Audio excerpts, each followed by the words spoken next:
This is Robert Mardlacci of the Mindshare Learning Report, Canada's Learning and Technology e-magazine, and welcome to this Week in Canadian EdTech special edition. I'm honored to have a Mindshare Learning Moment with Catherine Heim and Heather Brentz of the Buffalo Trail School Division in Alberta, and Wayne Poncia, the CEO of Apara. We are exploring today a success story around remote learning, adapting to the challenges and opportunities. And let's kick it off with Heather here this morning. And I love the notion of sharing is caring, and what inspired that? Well, we had this initiative in mind prior to COVID, but COVID really kicked it into high gear. So what we wanted to do is we wanted to have a learning platform for students available 24/7. So our students would be able to access quality content at any time that was created by their teachers. And the discussion started around inclement weather days where our students weren't able to come to school. And it grew into a very long time of 7 days with no teacher direct instruction. And we had a conversation with our leadership team and our administrators to say, how can we move forward? And of course we said, Hopra. It's been a part of our practice for quite a while in professional development. And with many of the projects we've worked on teachers, but now that COVID has hit, we have really seen the need for this, and it has just gone into an absolute overdrive of teachers creating and delivering content for our students that are at home. Fascinating. Now, so you had gone down this journey well before COVID hit. So the pivot, the adaptation to remote learning wasn't as challenging for your educators, no doubt. That's correct. A number of years ago, Buffalo Trail Public Schools began a form of professional learning communities where teachers from across our jurisdiction came together a number of times throughout the school year to work collaboratively in order to develop assessments, improve task design, and gather around evidence of student learning. And so the culture of collaboration and of sharing evolved over the course of a number of years, where teachers from different schools developed relationships with one another and began sharing materials long before we, were entertaining the idea of learning from home and sharing resources to support teachers and students in delivering content from a distance. And so the shift that our teachers experienced since COVID began is not an enormous shift in terms of our culture. And sort of the conversations that we've engaged in with teachers is a testament to that.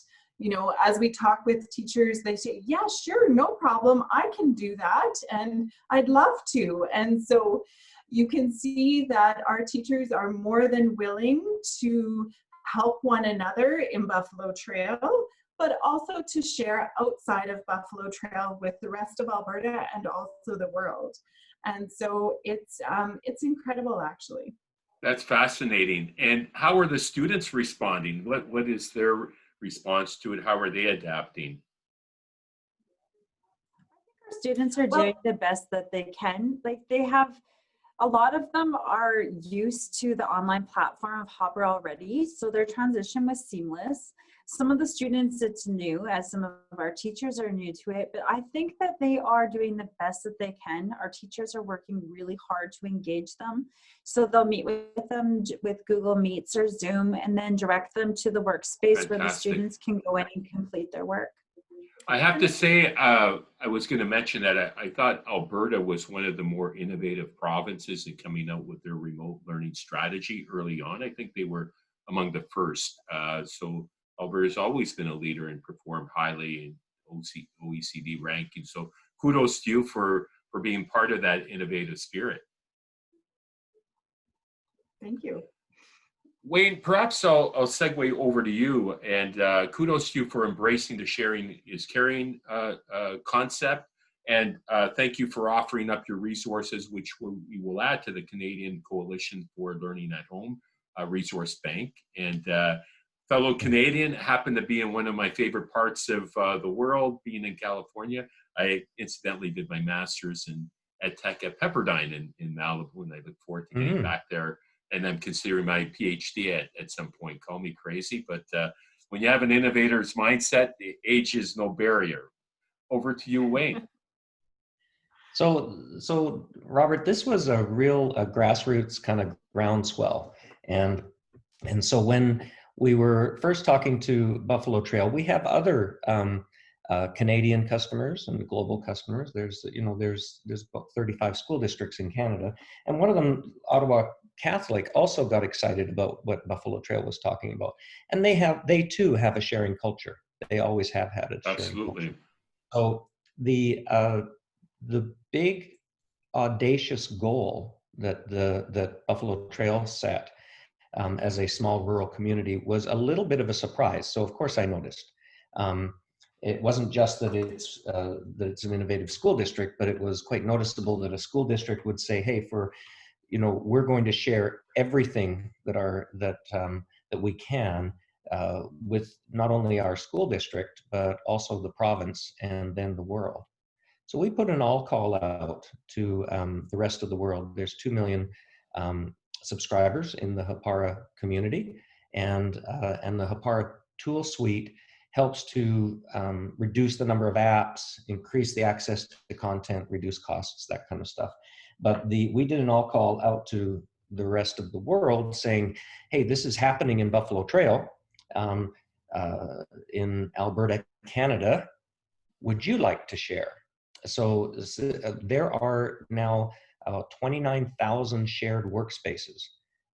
And so now the job begins to kind of unfold in that these workspaces may have been written for Alberta or for Australia or for the New Zealand curriculum, and they can be aligned to whatever local curriculum it is. So we have content coming in from across the United States. It's quite fascinating. It's quite an enormous. Perhaps you can, if you want to share your screen and give us a sneak peek at what we're talking about, that would be fascinating.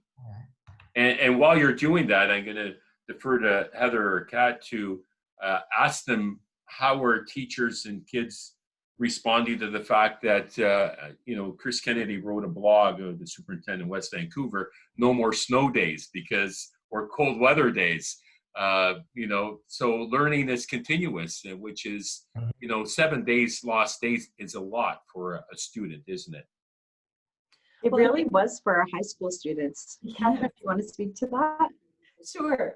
I think what's happening with our teachers now is they are feeling empowered, and I think empowered is the best word to use because they know they can do it now. When we first, entertained the idea of learning at a distance when schools were open but buses didn't run due to inclement weather, the idea of learning at a distance was daunting Sure. to our teachers, because they had very little experience with that type of scenario. And the more we worked with Hopera and the more we supported our teachers with Hopera, the more comfortable they became with delivering learning content via Hopera at a distance. And then of course, when COVID presented sort of the school closure, our teachers jumped in with 2 feet and knew that they could offer quality learning opportunities for our students at a distance. And so I think our teachers are really feeling empowered with this platform. Fantastic. Well, kudos to you as innovation coaches to be kind of quarterbacking this and leading. And over back to you, Wayne. So you've got 525 teachers and support staff in 28 schools in a small rural school district of 4,000 students. And 85 of those teachers have started to look at a more serious approach to building out content for every grade, every subject from kindergarten to grade 12. Now they have, with the coronavirus, there's an absolute need to do that as quickly as possible. Right. And so when we did the all call, it was helpful, but it is also an enormous undertaking to really align those workspaces. So a workspace is more than a lesson. It can be a lesson, but it's more of a place that students and teachers come to work together. Right. And so it's about learning. So the exciting thing about workspaces is that a teacher can have some of her students in the classroom and some at home, and the students can be working together without the teacher having to put them into a meeting such as this. Right. Fascinating. So they could have a meeting in the morning, like a stand-up, borrowing from the software industry in Silicon Valley. They could have a stand-up meeting in the morning, make sure the kids have their work outlined, and then they can, and then the students can get to work. So what we've found is that the teachers are saying this is actually working well. It's not ideal. Children also need socialization, and they need absolutely to be working together, person to person. But here's the big audacious goal. Right. The editorial release of these courses, so math, English, language arts, all the sciences through to the 12th grade, physical education, French as a second language, a portion of that, and health will be released for the beginning of the 2020 school year. And these are all being shared globally? Yes. Yeah. Wow. They're shared globally, so that say, and of course, I need to also speak up for the other school districts that have caught this fever of sharing and caring, because they are also contributing. So the way that it works is that, let's say that we're in Ontario, and the teachers could say, all right, the HAPAR system knows that the teacher is from Ontario already. And so the teachers can come in, they can say, all right, I'm a mathematics teacher and I'm teaching the 4th grade, for example. And they could sit, and really the question is, what do you got? So once they do that, then let's say that the whole number of investigations was what they were looking for, then they could go to that particular workspace, which I'll show you in a second. But to me, more important is, are the teachers able to cover the entire curriculum for that grade? So if I'm teaching in Ontario, or New Zealand, or Australia, or Alberta, or the United States, I can select the subject I'm teaching. I could select the grades, grade 6. I then see the curriculum, my local curriculum, localized curriculum, and there it is, 3.1, measurement, estimating and measuring. And that's what I need to teach right now. And so once I select that, it goes down one more level to in the learning standards, or the outcomes as they're called in Alberta, and it delivers to me the exact results that match that standard. So this is Ontario. Now these were written, as it so happens, 3 of these were written in Alberta, but they've been aligned to Ontario, and they're aligned to Oklahoma. Fascinating. So, well, great synergy, and kudos to you for your efforts in pulling this together, Wayne. I'll let you just wrap up with your final thoughts, Wayne, on this part of it. Sure. I think that it is, what's really important is for people to realize what sharing looks like. And so when a teacher finds a workspace that is appealing to them, that they want to use, then the teachers are able to, they're able to then copy it here. When they copy that workspace, all of the content in the workspace transfers to their drive, and they can then go and make changes to the workspace. They could delete cards, they could add videos, they could, so you can see this comes out of the United Kingdom, and so they can make it their own and match it to their own needs and the students. The other thing they can do is they can then personalize and differentiate the learning to students, groups of 1 or 10 or 20. So it's very exciting to see all of these teachers come together. It started in Buffalo Trail Public Schools. The teachers are, I just think the teachers are fantastic. And we are so excited to be a part of it. And that's, Hapara is a double bottom line company. We believe in changing things and for the better and helping and supporting teachers. So just to show you something, so let's say we have some protests going on. Right. That they can go in and they can find information on protests and have real high quality conversations with their students, but also work with the students on something that is current and now. So this is this one here is protest songs. It was shared, I believe it's a music one. I think it was shared from New Zealand, and all I have to do is copy it, and then I have the rubrics, I have the content, I have all the lessons all ready to go.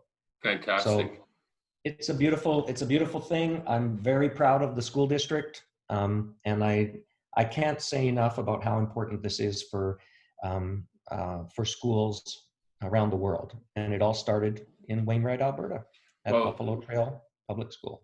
Well, thank you so much for your insight and passion to support this initiative, Wayne. It goes to show that, a small school district can make a huge impact. And I always emphasize that in my conversations. You're never too small or too big to make an impact. It's just having the right focus and passion and to execute. It's about execution. So with that, before I wrap up, Heather and Kat, how are things shaping up for back to school in September? Is it going to be a blended initiative? What might we anticipate from Buffalo Trail School Division? Well, we are waiting for official word from the minister, but we're preparing in the best way we can. And we have many of our teachers that are training themselves in how to use Hopera to be prepared for online learning for the fall. And what it's going to look like, we don't know. It could be a blended approach, it can be a remote learning approach, and hopefully it will have the students in the classroom still using this. And we just have a lot of people that are really ready to move forward with this. And with COVID going away, things getting back to normal, Hopera will be a part of teachers' practice. With that, thank you so much. Catherine, did you want to have any final thoughts to share as well? No, thank you. You're all covered off. Well, thank you so much for your inspiration and insight today, Wayne, Kat, and Heather. Inspiring, and I'm so impressed with your ability to adapt and your agility to prepare for back to school in September. And that's so critical in this COVID learning time, as I call it. With that, thank you so much again for your time this afternoon, everybody. Yep, and Robert, I would say that any school districts that want to get involved, it's not too late. They can come in. The content is expansive. There's something like 29,000 of these workspaces. And Excellent. They align the content to their curriculum and take a free trial and just run with it and see if it works for them. Well, with that, thank you so much again.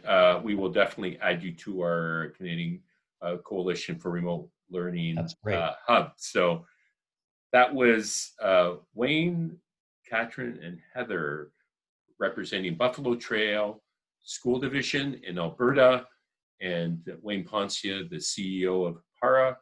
My name is Robert Marblacci, the Mindshare Learning Report. Be sure to check out www.mindshare Learning to get your latest issue.